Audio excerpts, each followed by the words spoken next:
자, 지난 시간에 우리들은요, 절체절명의 위기에 놓인 야곱, 그 가족과 일행의 모습을 우리가 살펴보았습니다. 야곱이 세겜 땅에 와가지고 잠깐 머무른 동안에 이 사라는 딸 디나가 호기심이 발동해서 주위를 돌려보다가 그만 그 땅에 터잡고 살고 있는 히위 족속, 그 족속 추장의 아들에게 성폭행 강간을 당합니다. 그 일이 이제 오빠들에게 알려지니까요, 오빠들이 광분을 하지요. 그래서 절대로 가만둘 수 없다면서 속임수를 쳐서 히위 족속의 남자들을 다 진멸시키는 그런 일이 일어나게 되지요. 그 일로 인하여서 어떻게 됩니까? 그 주위에 있는 마을 부족들이 이제 순응이기 시작합니다. 어떻게 굴러온 돌이 박힌 돌을 저렇게 완전히 무참하게 박살을 낼 수 있느냐? 박힌 돌을 빼는 것이 아니라 완전히 박살을 내버렸으니 주위 족속들이 이 히위 족속과 그동안 오랜 관계를 맺고 살아왔는데 그 관계를 맺은 족속이 그렇게 진멸당하니까요, 가만히 있을 수가 없는 거지요. 그래서 들고 일어나서 이제 이 불과 80명도 안 되는 야곱 가족들 다 멸망시키려고 하는데요, 그걸 이 야곱이 감지하고요, 뭐라고 고백합니까? 나와 내 집이 멸망하리라, 그런 이야기하지. 여러분, 야곱이 여기까지 어떻게 왔습니까? 아버지를 속이고 형의 에서의 낯을 피하여 한 번도 가보지 못한 저 외삼촌 이 라반이 있는 하란 땅에 가서 거기서 20년 동안 우여곡절을 겪으면서 겨우겨우 이제 오늘에 이르게 되었는데, 그리고 얼마 전까지는 그렇게 돌아오는 길에 걸림돌이 된 에서와도 화해를 하였는데 졸지 여기에서 생각지 못한 사건 사고로 인하여서 진멸하게 되었으니, 멸망당하게 되었으니 정말 나와 내 집이 멸망하리라 라는 이 엎조림 속에 온갖 내용들이 다 담아있지 않겠습니까? 야, 그렇게 내가 달려왔는데 이제 여기서 내 인생, 우리의 가족 다 끝나구나, 그런 마음이 들겠지요. 자, 그런 때에 마침내 누가 이제 나타나십니까? 하나님께서 나타나시지요. 그래서 오늘 본문의 말씀 쭉 들려주는 것을 우리가 볼 수 있지 않습니까? 그래서 우리가 이러한 내용을 볼 때에 하나님께서 이 야곱을 주목하고 계셨다, 한시도 눈을 떼지 않고 있었다라는 사실을 우리가 알 수가 있는 거지요.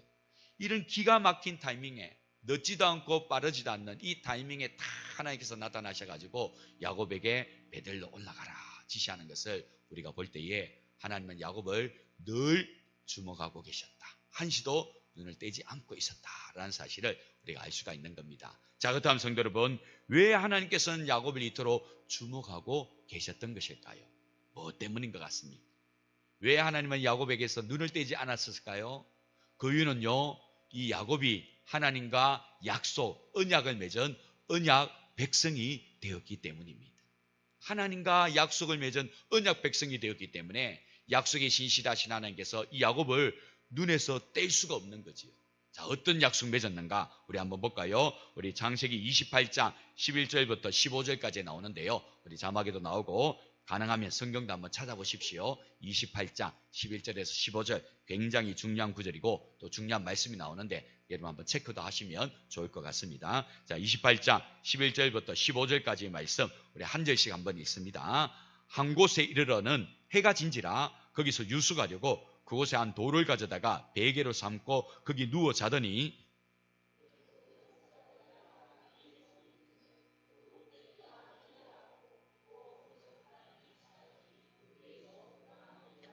또 본즉 여호와께서 그 위에 서서 이르시되 나는 여호와니 너의 조부 아브라함의 하나님이요 이삭의 하나님이라. 내가 누워있는 땅을 내가 너와 내 자손에게 주리니 내 자손이 땅의 티끌같이 되어 내가 서쪽과 동쪽과 북쪽과 남쪽으로 퍼져나갈지며 땅의 모든 족속이 너와 내 자손으로 말미암아 복을 받으리라. 함께 봅니다. 내가 너와 함께 있어 내가 어디로 가든지 너를 지키며 너를 이끌어 이 땅으로 돌아오게 할지라. 내가 내게 허락한 것을 다 이루기까지 너를 떠나지 아니하리라 하신지라. 아멘. 자, 우리 성도님들, 이 장면 어떤 장면인지 아시지요? 이 야곱이 형 에스가 받아야 될 장자의 축복을 아버지를 속이고 가로채지 않습니까? 그래야 형 에스가 알고는요 죽이려고 하지요. 그 죽임으로부터 도망쳐 나온 것이 바로 이 밤에 유숙하는 이 땅입니다. 그래서 정말 두렵고 떨리는 마음 아니겠습니까? 형이 이 밤에도 나를 치려고 쫓아오지는 않을까? 내가 무턱대고 지금 나섰지만 저 외삼촌 라반이 나를 반가이 맞을까? 나의 인생은 앞으로 어떻게 될까? 내가 나선 이 길 다시 돌아올 수는 있을까? 잠도 못 이루고 그렇게 뒤척이다가 겨우 잠들었는데 하나님께서 이 야곱을 찾아오셔서 말씀하시지. 내가 너와 함께 있어. 내가 어디로 가든지 너를 지키며 너를 이끌어 이 땅으로 돌아오게 할지라. 내가 내게 허락한 것을 다 이루기까지 너를 떠나지 아니하리라. 한시도 내가 너를 내 눈에서 떼지 않겠다. 떠나지 않겠다. 항상 중보하겠다. 함께하겠다. 하나님께서 약속해 주시잖아요.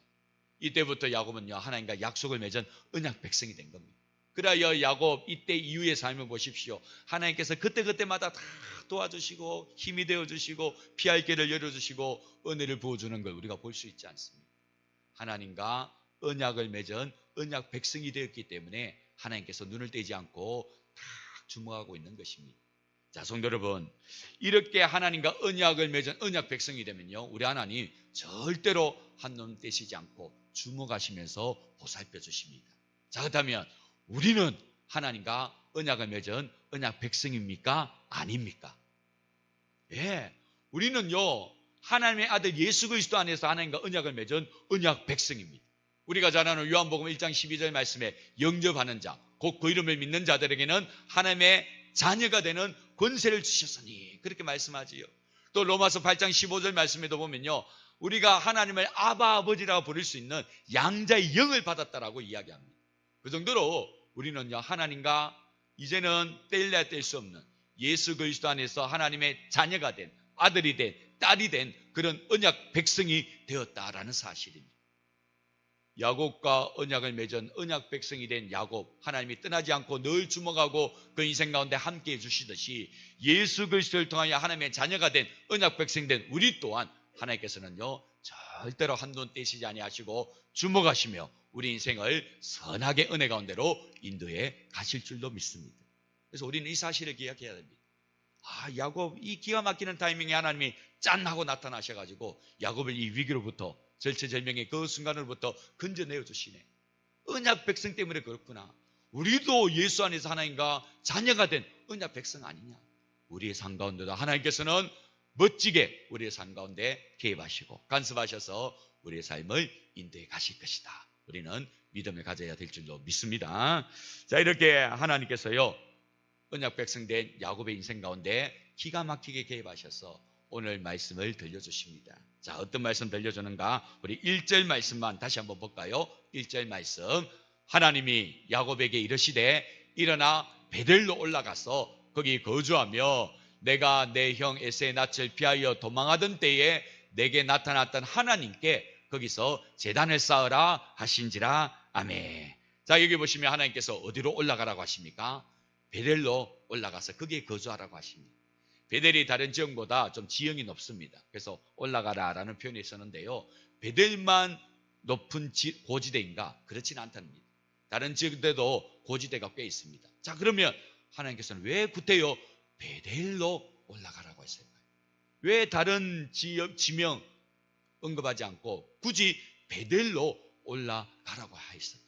우리가 그것을 우리가 한번 알아볼 필요가 있는데요. 자, 그 이유도요, 하나님께서 언약을 신실하게 지키기 위해서입니다. 하나님께서 아까 뭐라고 말씀하셨습니까? 내가 너와 함께해서 내가 어디로 가든지 너를 지키며 너를 이끌어 이 땅으로 돌아오게 할지라. 자, 여기서 말하는 이 땅이 어떤 땅입니까?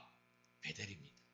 야곱이 형 에사의 낯을 피하여 도망치다가 한밤중 유수 가는데요, 그 땅이 어디냐면 베델입니다. 그러면서 하나님께서 그 땅에 나타나셔서 내가 너와 함께하면서 너를 이 땅으로 돌아오게 해주겠다. 떠나지 않겠다. 말씀해 주신 거죠. 그래서 야곱은요, 돌아올 땅이 어디냐면 베델입니다. 베델 땅으로 돌아와야 됩니다. 자기가 환난 날에 정말 이러지도 못하고 저러지도 못하는 그 상황에 나타나셔서 은혜를 주시고 인도해 주신 그 하나님 앞에서 돌단을 쌓고 예배를 했던 땅, 바로 베델 땅으로 돌아와야 되는 거죠. 자, 그런데 이 야곱은요, 지금 어디에 머무르다가 이런 낭패를 만났습니까? 세겜 땅에 머무르다가 이런 낭패를 만난 거죠. 돌아와야 될 땅이 분명히 베델인데 세겜 땅 보니까 괜찮고 좀 거주할 만하거든요. 여기 한번 거주해볼까 하다가 디나 사건이 일어나고 이렇게 자기의 가족들 모두 다가 전멸되는 그런 위기 만나게 된 것입니다. 즉 무슨 말씀이냐면 이 야곱이 하나님과 맺었던 약속을 쉽게 여긴 것입니다. 잊어버리고 만 것입니다. 하나님은 약속을 신실하게 기억하면서 야곱의 생애 가운데 눈 떼지 않고 늘 함께하고 있는데 정작 야곱은요, 하나님과 맺은 약속을 쉽게 여기고 잊어버리고 만 것이지. 그래서 베델로 돌아와야 되는데 베델로 돌아오지 못하고 세겜에 머무르다가 이런 낭패를 만난 것입니다. 성도 여러분, 하나님과 한 약속은요, 절대로 잊으시면 안 됩니다. 하나님 앞에서 약속하고 서약하고 다짐한 것은요, 절대로 쉽게 가벼이 여기시면 안 됩니다. 어떻게든지 그 약속 지키려고 애를 쓰셔야 됩니다. 다른 누구도 아니고 하나님 앞에서 한 약속 아닙니까? 약속에 신실하신 하나님은 그 약속 다 기억하시고요, 하나님은 그 약속 성실하게 이행해 가십니다. 그렇다면 우리도 그 약속 그대로 지켜나가려고 부단히 애를 쓰고 노력해야 되는 거 아니겠습니까? 저는 가끔 우리 성도님들이 이 세례나 입교할 때 공회 앞에서 서약하지 않습니까? 또 우리 중직자들도 공회 앞에서 서약하는데요, 여러분 그 약속이 사람들 앞에서만 하는 약속입니까? 아니지요. 우리 하나님 앞에서도 하는 약속 아닙니까? 그 약속 또한 우리가 기억하면서 잘 지켜가셔야 됩니다. 거기에 주로 어떤 내용이 들어있습니까? 바로 하나님을 잘 예배하고 또 충성을 다하여 몸된 교회를 섬기고 헌금생활 열심히 하며 또 담임 목사를 잘 보필하는 그런 내용들이 그 속에 담겨 있지요. 그거 우리 하나님과 공회 앞에서 서약했다라면요, 우리 또한 그 약속 잘 지키도록 애를 써야 되는 것이지. 그런데 가끔 가다 보면 그 약속을 그냥 형식 지례로 생각하고 그냥 하나의 과정으로만 여기면서 잊어버릴 때가 많이 있는 걸 보게 됩니다. 우리 성도님들, 그 약속도 하나님 앞에서 한 약속이라는 사실 기억하시고 그 약속 잘 지켜나가셔야 됩니다. 얼마 전에 친환교에서 임직식이 있어가지고 기도 순서를 맡아서 곳에서 이제 함께 예배를 드렸는데요, 이 중직받는, 이 직분받는 대표자가 나와서 이 서약을 하더라고요. 성도들 앞에서 하나님 앞에서 서약하는데 뭐 그런 내용이 쭉 들어있는 거지. 그때 이제 김성수 목사님이 그 서약서 그거 주고 가시라고, 그거 가져가지 마시고 내한테 꼭 주고 가시라고. 그래서 제가 한 번씩 훑어보겠다고 뭐 그런 이야기 하시던데요, 마찬가지입니다. 우리가 하나님 앞에서 한 약속은요, 철저하게 지키려고 애를 쓰고 노력해야 됩니다. 우리 하나님은 우리와 언약 맺으면 정말 모든 거 다 제쳐두고 열심히 그 약속을 지켜가시는데 우리가 그 약속 가벼이 여긴다면 은혜와 복을 누릴 수가 없는 것이겠지. 하나님 앞에서 한 약속이라도 꼭 지켜나가시는 우리 모두가 되어지기를 간절히 소망합니다. 자, 이렇게 이제 하나님께서 야곱의 인생 가운데 약속을 맺으셔가지고 신실하게 등장하십니다. 그리하여 베델로 올라가라, 그렇게 이야기하지요.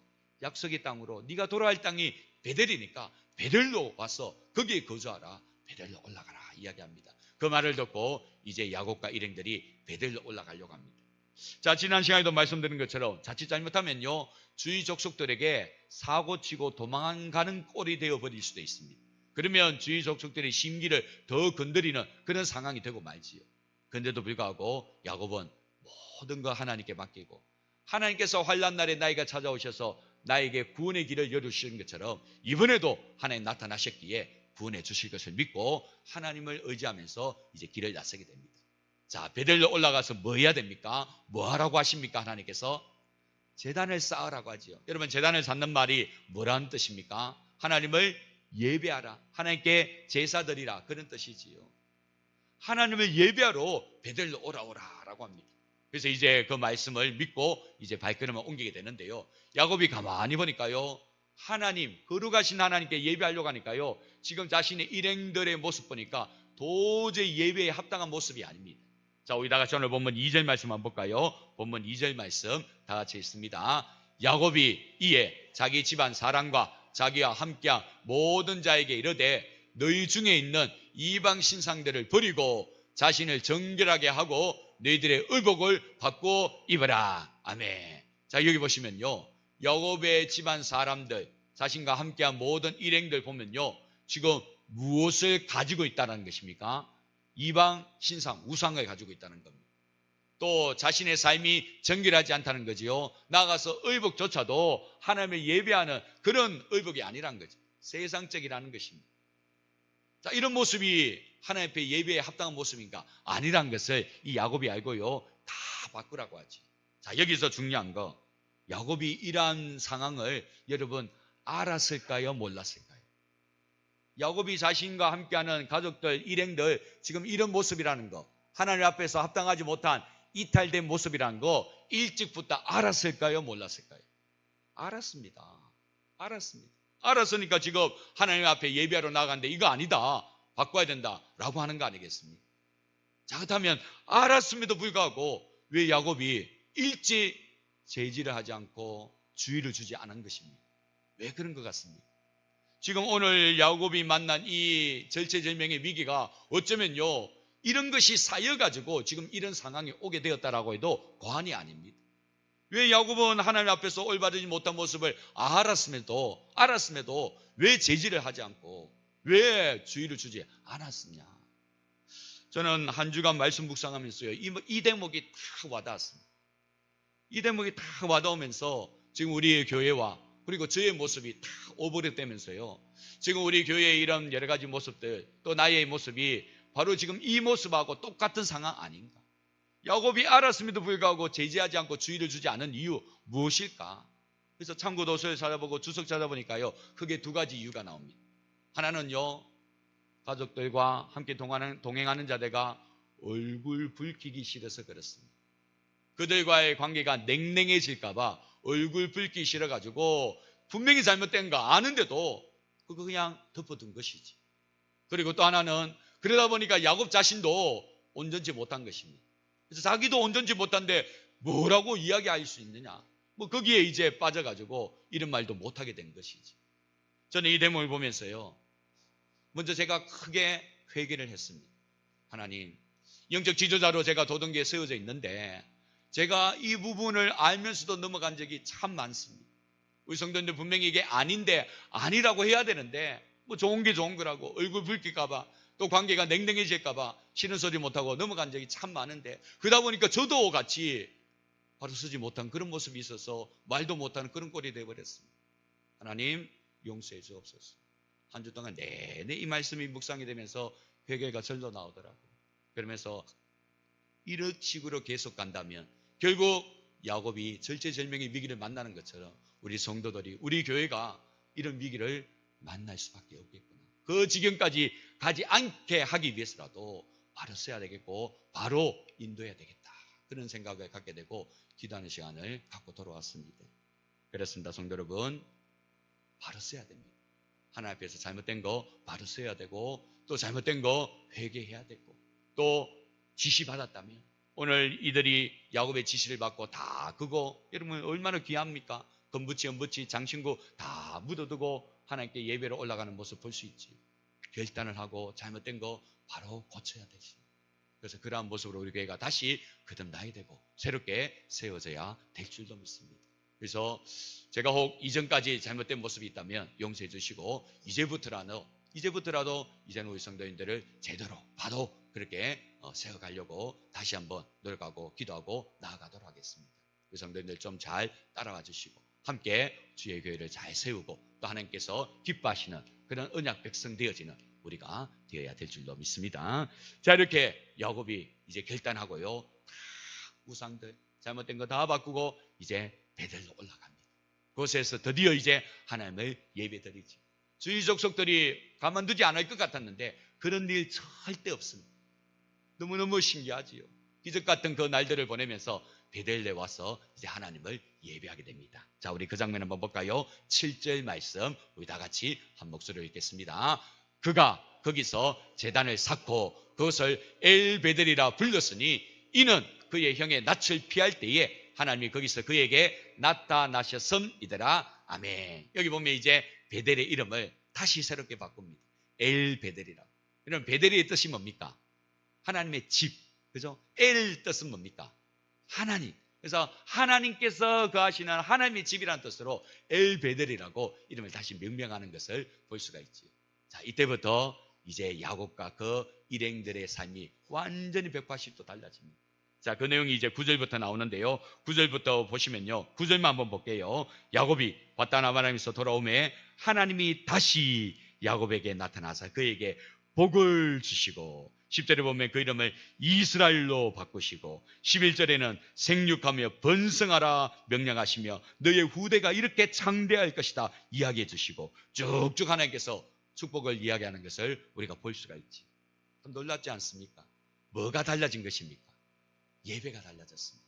하나님과의 관계가 달라졌습니다. 하나님으로 온전히 경외하며 그 하나님을 온전히 예배할 때니 그 이후부터 완전히 뒤바뀌는 인생이 펼쳐지는 걸 우리가 볼 수가 있지. 그렇습니다. 성도 여러분, 우리가 매주일마다 이곳에 와서 예배 드리는데요, 여러분 이 예배를 그냥 형식으로 생각하시면 안 됩니다. 우리가 예배가 흐트러지고 무너지면요, 우리의 삶의 모든 것이 다 무너진다는 것을 기억하셔야 돼요. 야곱이 왜 이런 상황을 만나게 되었습니까? 우리가 오늘 본문 말씀을 볼 때에 하나님과의 관계가 흐트러졌기 때문 아닙니까? 하나님과의 관계가 무너졌기 때문 아니겠습니까? 우리의 예배도 마찬가지입니다. 예배가 여러분 기준입니다. 기준. 측량하는 기준입니다. 하나님과의 관계가 내가 어떻게 돈독하게 바로 세워져 가고 있는가, 이 예배의 모습을 통하여 우리가 알 수 있는 거죠. 이 예배가 흐트러지면요, 우리의 삶 아무리 내가 날고 기어도 여러분 하나님의 허락지 않으시면 은혜와 복을 누리지 못하는 겁니다. 그래서 우리의 예배가 회복될 때 우리 인생도 회복이 된다라는 사실 꼭 기억하시고 하나님께 드리는 예배가 잘 드려지고 하나님을 온전히 경외하며 예배하는 그런 은혜 시간 되어지기를 원합니다. 그런데 지난주일까지 전도부에서 또 우리 개인들도 우리 선교지에 계시는 우리 조건호 선교사님 이제 정글 교회에 방문할 때 이렇게 함께 보태 쓰십시오 하면서 헌금을 내어주셨어요. 작년보다 훨씬 더 많이 이번에 모이게 되었습니다. 얼마나 감사한지요. 그 이제 보내면서요, 우리 조건호 선교사하고 잠깐 대화를 나누었는데 조건호 선교사님이 그런 이야기 하더라고요. 목사님 여기에 이슬람권이 난 거 아시지요? 잘 알지요. 목사님 여기에 하루에 5번씩 기도합니다. 그래 압니다. 뭐라고 기도합니까? 제가 이제 궁금해서 물어보니까 목사님 신기하지요. 이들이 5번 모여 기도하는데요, 우리처럼 이렇게 기도 안 합니다. 우리는 하나님 이거 해결해 주세요, 저거 해결해 주세요 기도하는데 이들은요 오로지 알라만 높이는데 5번, 하루에 5번 기도한다는 거예요. 우리는 어떻게 기도합니까? 하나님 이거 해결해 주세요, 저거 해결해 주세요. 이 문제 다 하나님 형통돼야 됩니다. 자꾸 우리 구할 것만 구하는데 이들은 기도를 그렇게 안 한다는 거죠. 하루에 정해진 시간 5번 기도하는데 딱 그 기도 시간에 자신들의 신 알라만 높이는 그런 기도만 드린다는 거예요. 그러면서 목사님 제가 겪어보니까 이게 바른 기도인 것 같아요 이야기하는데, 야 맞다, 이게 바른 기도인데 우리는 그저 하나님 앞에 달라고만 했지 정작 하나님을 높이는 그런 시간이 우리 가운데 없었구나. 그래서 좀 배워야 되겠다 이야기하는 가운데 그런 대화를 또 나눈 거 있었습니다. 그렇습니다. 성도 여러분, 우리가 하나님을 예배할 때 정말 하나님을 온전히 예배하는 거지. 그 예배가 회복되어지면요 우리 인생도 회복되어지는 것입니다. 예배를 회복하여 우리의 인생도 회복되어지고 하나님과의 관계가 회복되어져서 하나님의 놀라운 언약의 백성의 복을 누릴 수 있는 저와 여러분들 다 될 수 있기를 주님의 이름으로 축원합니다. 기도하겠습니다. 존귀하신 하나님 아버지 감사합니다. 이 시간도 귀한 말씀 함께 묵상하게 하시고 드디어 이 야곱이 하나님의 계획하심과 관여하심으로 절체절명의 위기로부터 구원을 얻게 되어집니다. 왜 야곱이 이런 지경까지 이르게 되었습니까? 오늘 말씀을 볼 때 이들의 삶이 무너졌기 때문입니다. 하나님의 은혜 아래 있으면서도 우상을 섬기고 온갖 세상적인 것이 들어와 있는 것을 보게 됩니다. 그러니 이들의 삶이 이렇게 무너지고 정말 그렇게 달려왔던 삶이 하루아침에 끝날 수밖에 없는 그 지경에 이르게 만 것이지. 오늘 하나님께서 그것을 다시 회복하라고, 관계를 다시 개선하라고 야곱을 부르시고 이 가족들을 부르시는 걸 우리가 보게 됩니다. 야곱이 마침내 순종하여 하나님과의 관계를 회복하였더니, 예배를 회복하였더니 그 이후로 놀라운 축복이 연이어 나오는 것을 우리가 볼 수가 있게 됩니다. 하나님과의 관계가 회복되어지고 예배가 회복되어질 때 우리 인생이 회복되어진다는 사실 꼭 기억하고, 그 무엇보다 여기에도 중점 두고 우리가 믿음 생활 해나갈 수 있도록 은혜를 다하여 주시옵소서. 감사를 드리오며 예수님의 이름으로 기도드립니다. 아멘.